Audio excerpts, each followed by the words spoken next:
Hello नमस्कार है दोस्तों, एक बार फिर से अपने YouTube चैनल जियो स्टडी में एक बार फिर से आपका स्वागत है।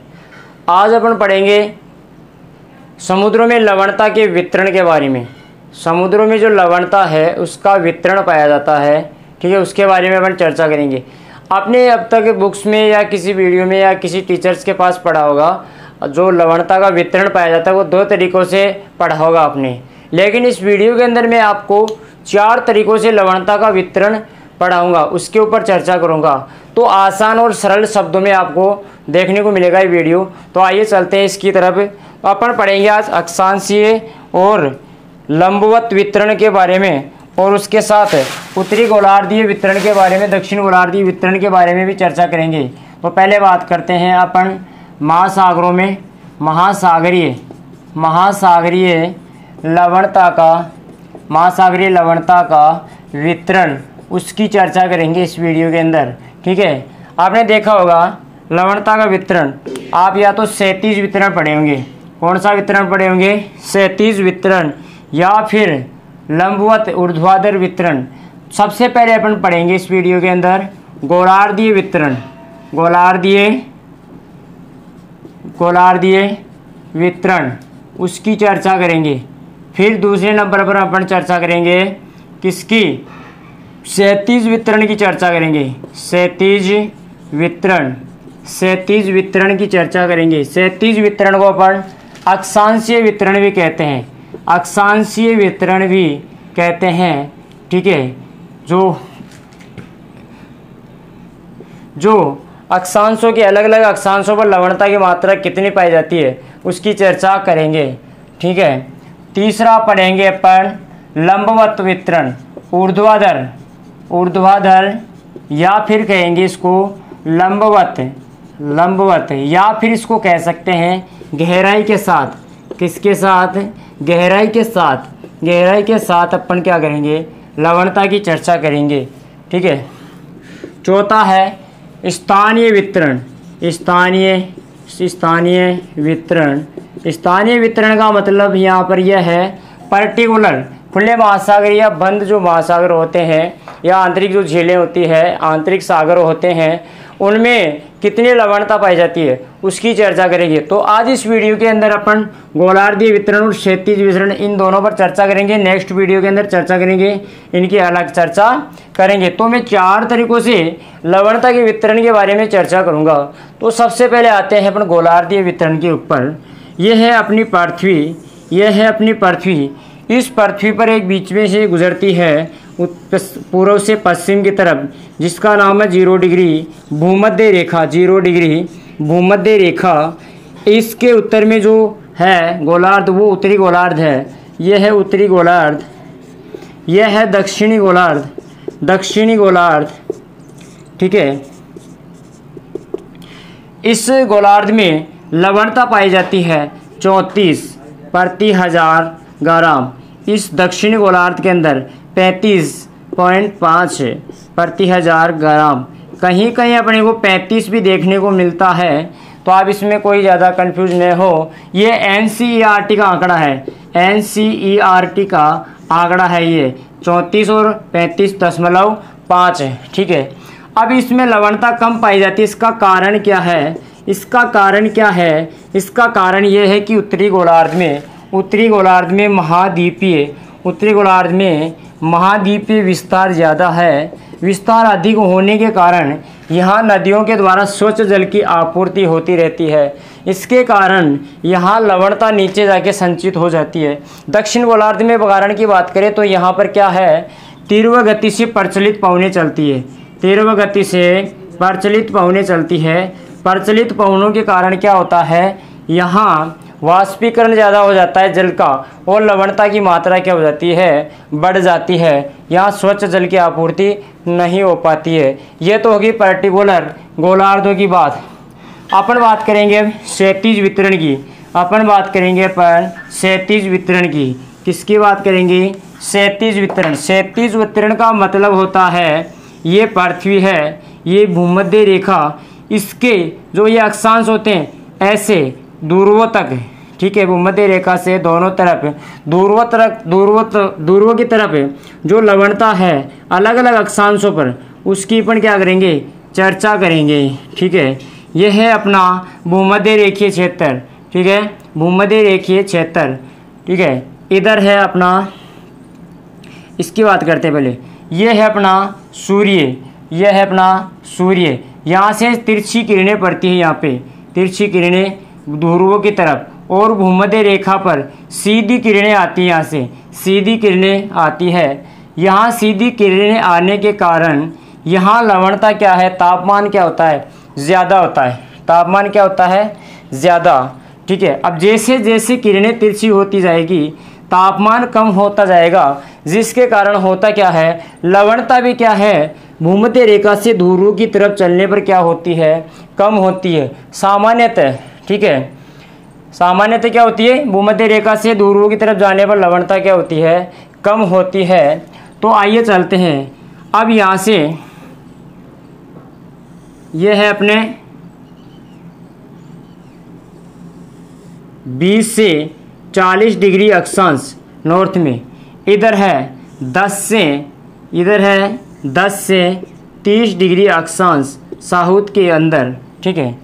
इधर यह है 10 से 30 डिग्री, इधर है 20 से 40 डिग्री, 20 से 40 डिग्री।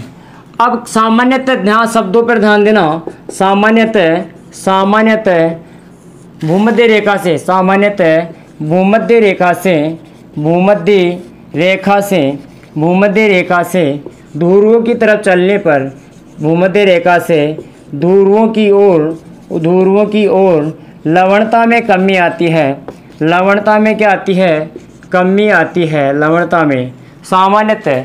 लेकिन वास्तविक रूप से देखें, कैसे, वास्तविक रूप से तो पहले देखिए लवणता में कमी, जैसे यहाँ 34 है, फिर इसके बाद में यहाँ 33 हो गई, फिर 32 हो गई, फिर 31, फिर 27 हो गई, ऐसे कमी होती है सामान्यतः। लेकिन वास्तव में ऐसा होता नहीं है।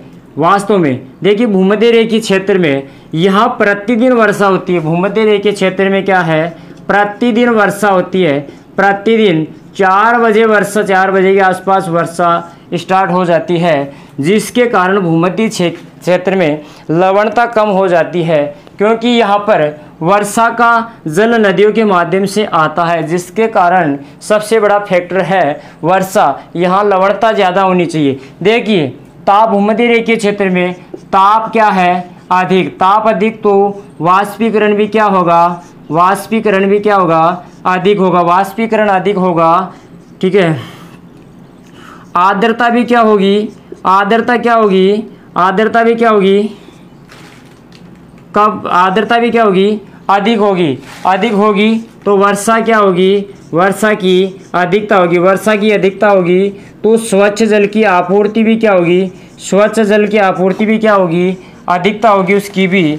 अब अधिकता होगी तो लवणता पर क्या प्रभाव पड़ेगा, तो लवणता कम हो जाती है, यूपीएससी हमेशा ध्यान रखना कंसेप्चुअल क्वेश्चन पूछती है, कभी भी ऐसा क्वेश्चन नहीं पूछेगी कि किस महासागर में लवणता की मात्रा कितनी है, ऐसा नहीं पूछेगी। वो क्वेश्चन पूछेगी कथन और कारण से संबंधित क्वेश्चन पूछती है। जैसे मैं पूछूं भूमध्य रेखीय क्षेत्र में क्वेश्चन है, भूमध्य रेखीय क्षेत्र में उच्च सूर्य ताप व उच्च वाष्पीकरण होने के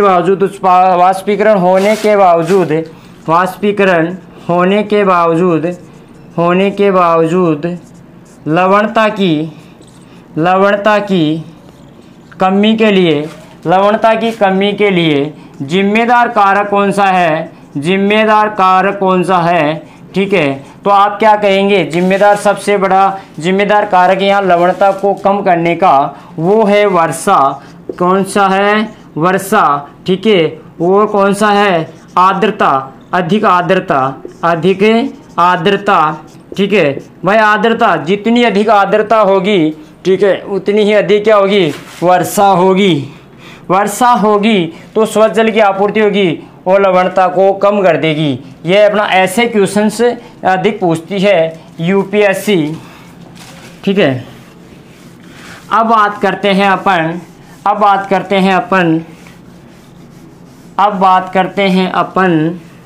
वास्तविक रूप से अपन ये कह सकते हैं कि पहले भूमध्य रेखा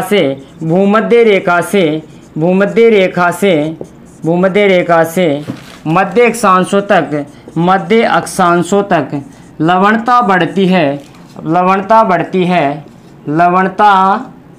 है कह सकते हैं, लवणता बढ़ती है। फिर मध्य अक्षांश से ध्रुवों की तरफ बढ़ने पर फिर ध्रुवों तक लवणता धीरे धीरे कम होती है, धीरे धीरे क्या होने लग जाती है, कम होने लग जाती है। ठीक है, इसको अपन ये भी कह सकते हैं, यही स्थिति उत्तरी गोलार्ध में होती है, यही दक्षिणी गोलार्ध में होती है। यहाँ से जाने के बाद यहाँ आते आते लवणता बढ़ जाती है, फिर यहाँ से लवणता कम होने लग जाती है। यही ऐसी स्थिति उत्तरी गोलार्ध और दक्षिण गोलार्ध दोनों में ही ऐसी स्थिति होती है। इसको अपन ये भी कह सकते हैं कि दोनों ही गोलार्धों में कर्क रेखा व मकर रेखा से भूमध्य रेखा की तरफ और ध्रुवों की तरफ जाने पर लवणता में क्या होती है, कमी होती है। यहाँ से ये मध्य अक्षांश हैं, इन मध्य अक्षांशों से इधर जाएंगे तो भी लवणता में कमी होगी, इधर जाएंगे तो भी लवणता में कमी होगी। अब इधर ये है मध्य अक्षांश, इससे भूमध्य रेखा की तरफ आएंगे तो भी लवणता में कमी होगी, और इधर जाएंगे तो भी लवणता में क्या होगी, कमी होगी। तो ये दोनों फैक्टर क्या है, बिल्कुल समझने लायक है। तो इसको आसान शब्दों में क्या हो सकते हैं, आप समझ सकते हैं।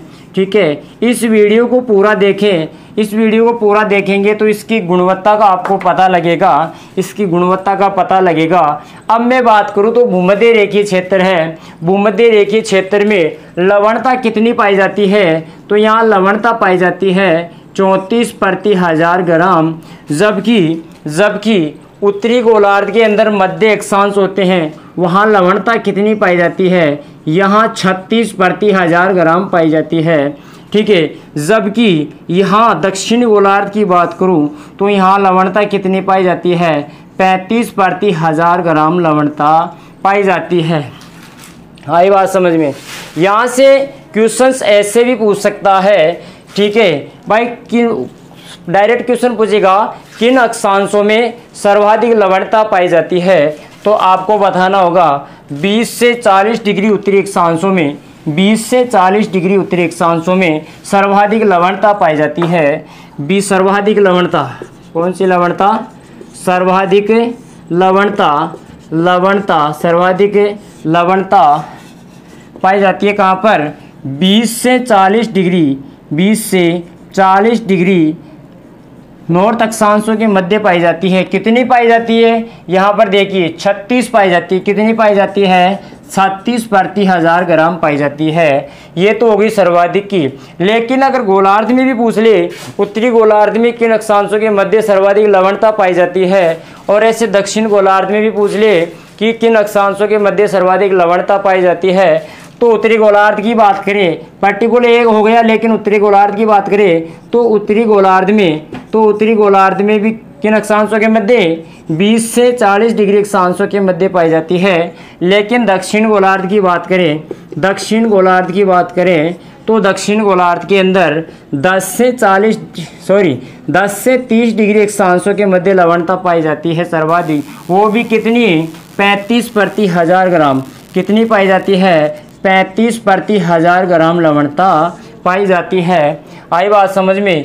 अब इसके बाद ध्रुवों की तरफ बढ़ने पर दोनों ही गोलार्धों में 40 से 60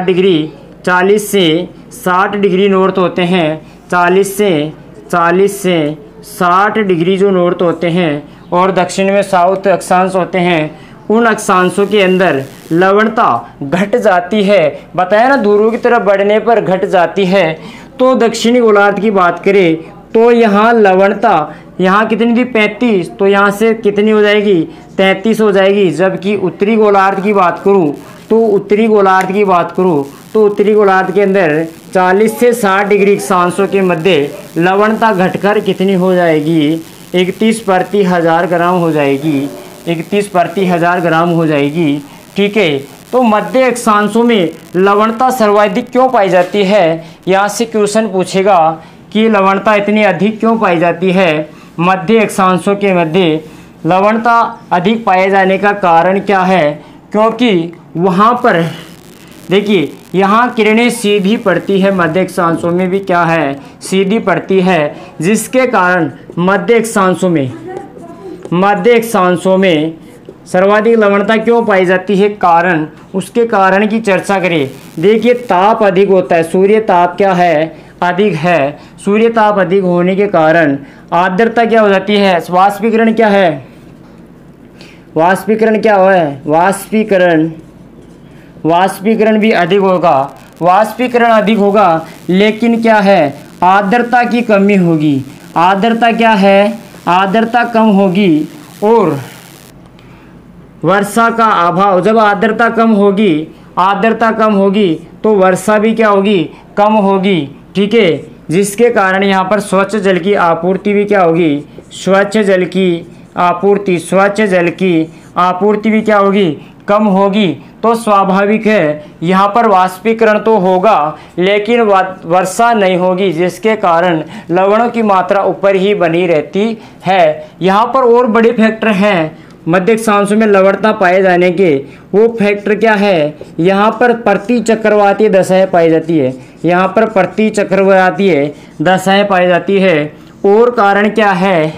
यहाँ पर हवाओं का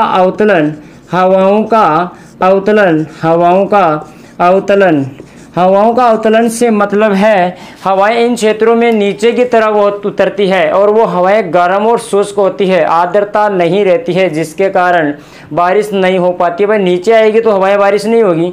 ठीक है, फिर यहाँ कारण क्या है इसकी बात करूँ मैं। इधर देखो, दक्षिणी गोलार्ध में यहाँ सर्वाधिक लवणता, क्योंकि यहाँ पर प्रचलित पवनें चलती है। प्रचलित पवनें चलती है, जिसके कारण क्या होता है? जिसके कारण वाष्पीकरण अधिक हो जाता है और लवणता बनी रहती है। तो धन्यवाद। इस वीडियो को बिल्कुल पूरा देखें, चैनल को सब्सक्राइब करें, वीडियो को शेयर करना न भूलें।